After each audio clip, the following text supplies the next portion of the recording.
So this month I've been working with Wormwood. This is Artemisia absinthium. This wormwood I actually picked in Gotland when I was there this summer, and I'm working with it in a few ways. I'm experimenting with a few different banishing and binding, spirit removal, exorcism sort of stuff. A few techniques, combining this with Icelandic magic, and specifically some gallir, some spoken exorcism charms, and that's been interesting. I've had like quite a strong quite a strong like positive feedback from that, so that's nice. I've also been working with it as tea. There's a bunch of different lore about wormwood being the sort of fine line between madness and inspiration. Poets and artists and loads of people were drinking absinthe like crazy, and going crazy. So there's quite a lot of like danger in working with wormwood in the form of absinthe. But if you're just sipping a little bit every now and again, it's fine.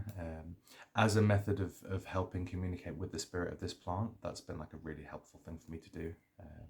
I've been able to connect better with it if I've been sipping some absinthe. And I'm working with wormwood as tea as well. It's like really, really super bitter.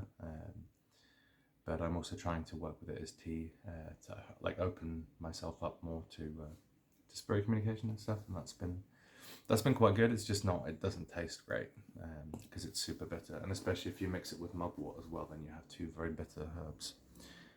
Although their esoteric and occult properties are very useful and are very easy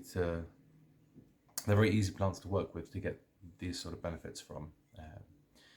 So it's a really good idea to try some, but just keep in mind that it will taste horrible if you don't like bitter things, and I'm not a super fan of bitter stuff. The absinthe, I'm just having it like I'm just sipping it like a shot in water. I'm just letting it like dilute, like watering it down and sipping it, which is supposedly like the proper way you drink it. If people go to especially to Prague, which is where I bought mine in May, but if people go to Prague, there's a lot of like shotting of it, and that's like very, very quickly gonna get you drunk. There's also like quite a bit of danger in it, that like there's a chemical within wormwood that if you use too much, it can cause brain damage. So there's a lot of warnings for people working with wormwood medicinally. I would say also working with it magically, you need to be quite careful for that. If you're just drying it and burning it and using it as like a fumigation for spirits, or to honor and offer spirits, or to help exorcise spirits, then I don't think there's as much of a worry about that. But yeah, it's been super helpful. It's a really useful plant ally, and I will go a little bit more into the ways I've worked with it and show you some videos of that sort of stuff, and break down a little bit more like what I'm finding from it as I'm going through this and what I'm learning from it. So yeah.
Falli niður, fjandar, illir, Falli, þeir, fyrir Jesúm, allir, Falli sá sem flestum spillir, Falli hann, heljar, stalla.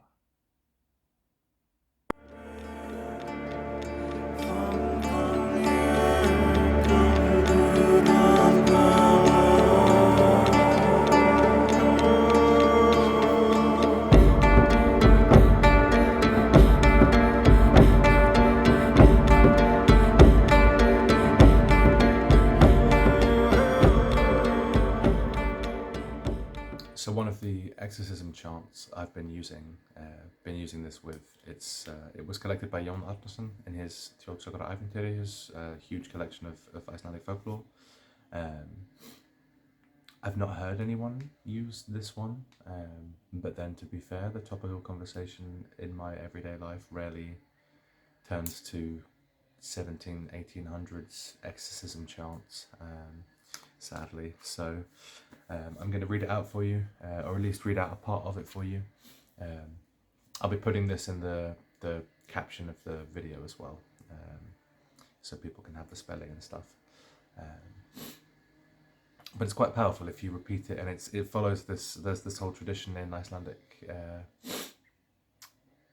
culture of like skaldic poetry, and that sort of became like a lot of over the many years, like from the Viking Age to now, even it's still a thing that people do.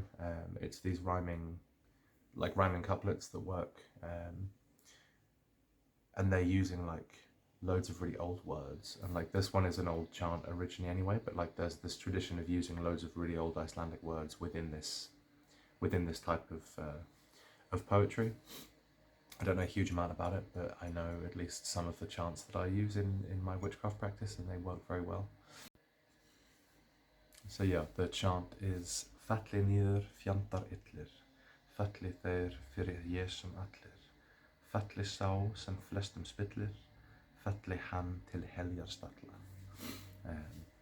So it's like, fall down, all you ill devils, for you in front of Jesus, all.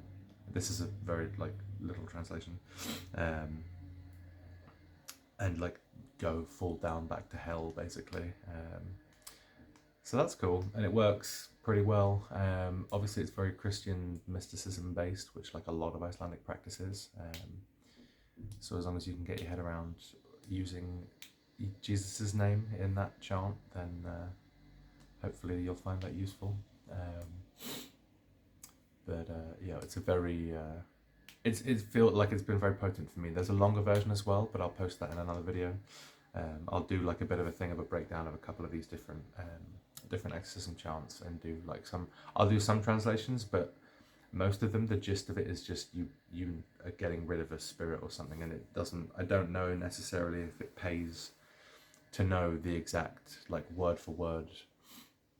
Like a literal translation I can do, but I feel like it doesn't really matter to know like the exact how that would translate like exactly into English, and like some of it probably won't, because it's old, but yeah, like as long as you know what it does and it works, then it's the same way of like people praying the Our Father in Latin, and like, you know, people don't speak Latin but they still use that and it works. So yeah, yeah.